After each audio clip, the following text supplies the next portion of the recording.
cattle was recycled into sausages, into pies, into anything the industry could get away with. By the time the press started reporting on BSE, the ship had already sailed. Humans were eating infected meat by the millions, and nobody had any idea what would happen next. Now, just before we get into what exactly does happen next, let me tell you about today's sponsor, Crossout. Crossout is a fantastic game where you get what sort of tires go and well, with that, it's a super fast-paced right from the start. You can just complex thing, and if you go through cases of BSE, were being reported every week, affecting 6,000 British farms. To the British government's credit, they did try to act. That same year, the practice of feeding animal remains to other animals was banned. The following year, the use of mechanically recovered meat in human foods was outlawed. But that was where the positive action ended.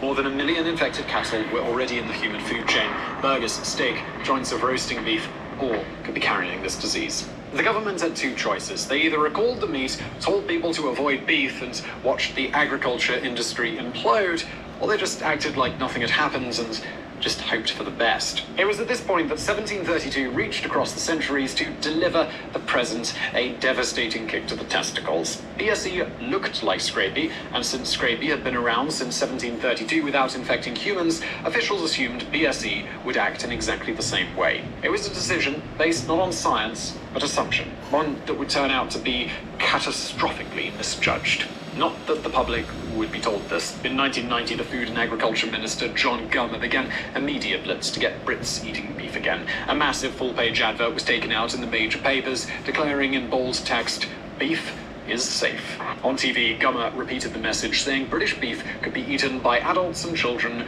without worry. At no point did he add, I guess, seriously guys, I'm just, making assumptions really, but boldly, very, very boldly. There is no need for people to be worried, and I can say perfectly honestly that I shall go on eating beef this time. Children will go on eating beef because there is no need to be worried. No, the talking point was beef is safe. Anyone who says otherwise is a science-hating Luddite. Not that science itself agreed. That same year, 1990, Dr. Stephen Dealer was conducting some worrying experiments. He had shown that, unlike scrapie, BSE could be used to infect mice in laboratories. But when he tried to speak out, he was removed from his post and reassigned to a lowly station where he couldn't conduct further research. Meanwhile, John Gummer took a break from photo ops eating steak tartare to go on TV and accuse worried scientists of scaremongering. Looking back now, it's weird just how Soviet this all sounds. The official denials, the assumptions that politicians know better than scientists, the panicked cover-ups. In a lot of ways, you could say the BSE scandal was really the West's version of something like the Sverdlovsk anthrax leak, the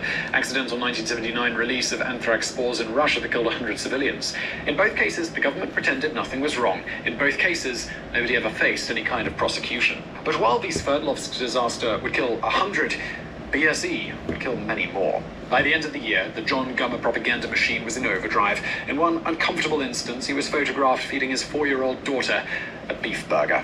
But by now, the dangers of BSE were becoming all too apparent. That May 1990, a cat in Bristol had died from BSE after being fed infected beef. By the time the year ended, 18 more cats were dead from the disease. This wasn't another scrapie. There was now clear evidence that BSE was not just jumping the species barrier, but leaping over it with gay abandon. 14 other species had now been infected, from household pets to animals in zoos. Everything that ate beef seemed to be coming down with this awful and fatal illness. With one major exception. As 1991 dawned, bringing with it a new prime minister, not a single case of BSE in humans had yet been recorded. Sadly, that was about to change.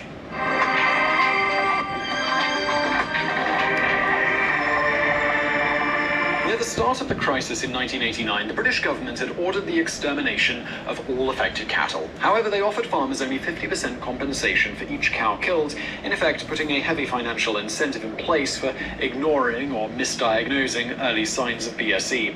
On top of that, the mechanically recovered meat ban of 1989 had a woeful lack of oversight. As late as November 1995, infected spinal column would still be making its way into the human food supply, all of which may go some way to explaining what would happen next. In May 1995, BSE as a national crisis seemed to be on the wane. The peak days of 1992 to 1993, when 3 cattle in every 1,000 were infected, had already passed. Then disaster struck. The first symptoms 19-year-old Steve Churchill showed were hallucinations and trouble walking.